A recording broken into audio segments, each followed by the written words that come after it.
A pesar de su amor casi maniático por la ciudad y de conocerla mejor que nadie, el doctor Juvenal Urbino había tenido muy pocas veces el motivo, como el de aquel domingo, para aventurarse sin resistencias al fragor del antiguo barrio de los esclavos. El cochero tuvo que dar muchas vueltas y preguntar varias veces para encontrar la dirección. El doctor Urbino reconoció de cerca la pesadumbre de las ciénegas, su silencio fatídico, sus ventosidades de ahogo, que tantas madrugadas de insomnio subían hasta su dormitorio revueltas con la fragancia de los jazmines del patio, y que él sentía pasar como un viento de ayer, que nada tenía que ver con su vida. Pero aquella pestilencia, tantas veces idealizada por la nostalgia, se convirtió en una realidad insoportable cuando el coche empezó a dar de saltos por el lodazal de las calles, donde los gallinazos se disputaban los desperdicios del matadero, arrastrados por el mal de leva. A diferencia de la ciudad virreinal, cuyas casas eran de mampostería, allí estaban hechas de maderas descoloridas y techos de zinc, y la mayoría se asentaban sobre pilones para que no se metieran las crecientes de los albañales abiertos heredados de los españoles.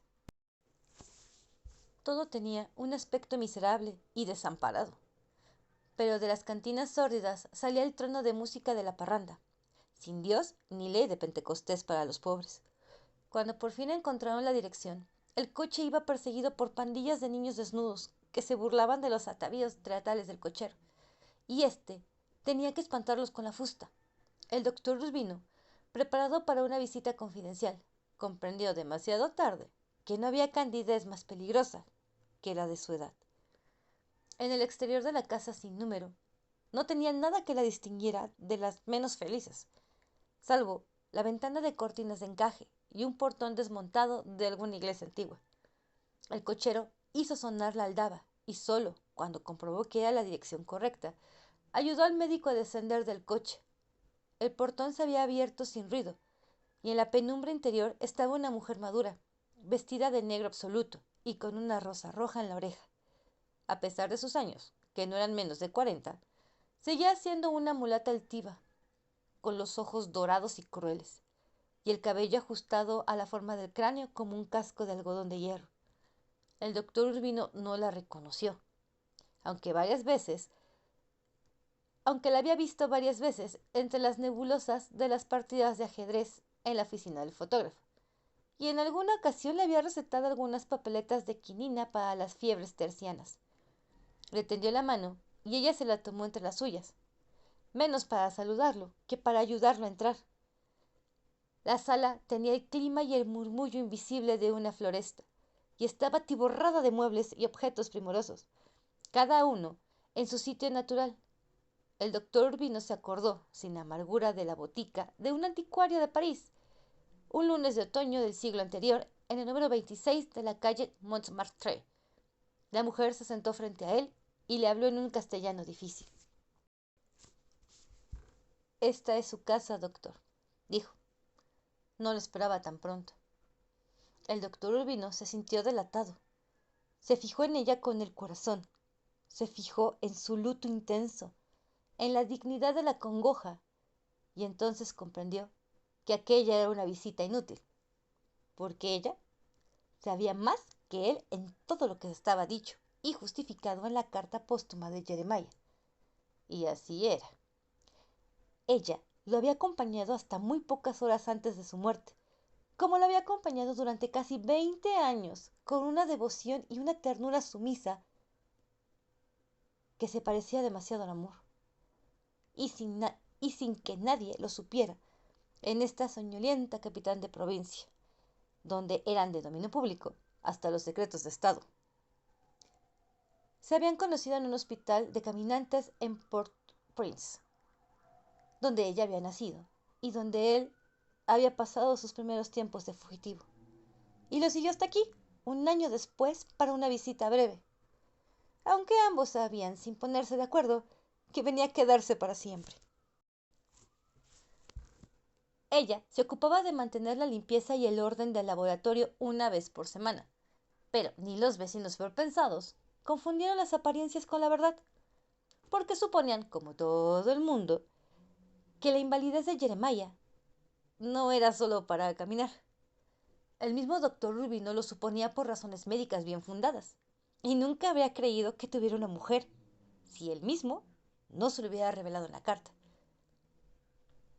De todos modos, le costaba trabajo entender que dos adultos libres y sin pasado, al margen de los prejuicios de una sociedad ensimismada, hubieran elegido el azar de los amores prohibidos. Ella se lo explicó. Era su gusto. Además, la clandestinidad compartida con un hombre que nunca fue suyo por completo, y en la que más de una vez conoció la explosión instantánea de la felicidad, no le pareció una condición indeseable. Al contrario, la vida le había demostrado que tal vez fuera ejemplar. La noche anterior habían ido al cine, cada uno por su cuenta, y en asientos separados, como iban por lo menos 2 veces al mes desde que el inmigrante italiano don Galileo da Conte instaló un salón a cielo abierto en las ruinas de un convento del siglo XVII. Vieron una película basada en un libro que había estado de moda el año anterior y que el doctor Urbino había leído con el corazón desolado por la barbarie de la guerra, sin novedad al frente. Se reunieron luego en el laboratorio y ella lo encontró disperso y nostálgico, y pensó que eran por las escenas brutales de los heridos moribundos en el fango. Tratando de distraerlo, lo invitó a jugar ajedrez, y él había aceptado por complacerla, pero jugaba sin atención, con las piezas blancas, por supuesto, hasta que descubrió, antes que ella, que iba a ser derrotado en 4 jugadas más, y se rindió sin honor. El médico comprendió entonces que el contendor de la partida final había sido ella, y no el general Jerónimo Argorte, como él había supuesto, murmuró asombrado. Era una partida maestra. Ella insistió en que el mérito no era suyo, sino que Jeremiah, extraviado ya por las bromas de la muerte, movía las piezas sin amor. Cuando interrumpió la partida, como a las 11:15, pues ya se había acabado la música de los bailes públicos, él le pidió que lo dejara solo. Quería escribir una carta al doctor Juvenal Urbino, a quien consideraba el hombre más respetable que había conocido, y además un amigo del alma, como le gustaba decir. A pesar de que la única afinidad de ambos era el vicio del ajedrez, entendido como un diálogo de la razón y no como una ciencia. Entonces, ella supo que Jeremiah había llegado al término de la agonía y que no le quedaba más tiempo de vida que el necesario para escribir la carta. El médico no podía creerlo. «¿De modo que usted lo sabía?», exclamó. «No solo lo sabía», confirmó ella, sino que lo había ayudado a sobrellevar la agonía con el mismo amor con lo que le había ayudado a descubrir la dicha, porque eso habían sido sus últimos 11 meses, una cruel agonía. «Su deber era denunciarlo», dijo el médico. «Yo no podía hacerle eso», dijo ella escandalizada. Lo quería demasiado. El doctor Urbino, que creía haberlo oído todo, no había oído nunca nada igual, y dicho de un modo tan simple. La miró de frente con los 5 sentidos para fijarla en su memoria, como era en aquel instante. Parecía un ídolo fluvial, impávida dentro del vestido negro, con los ojos de culebra y la rosa en la oreja.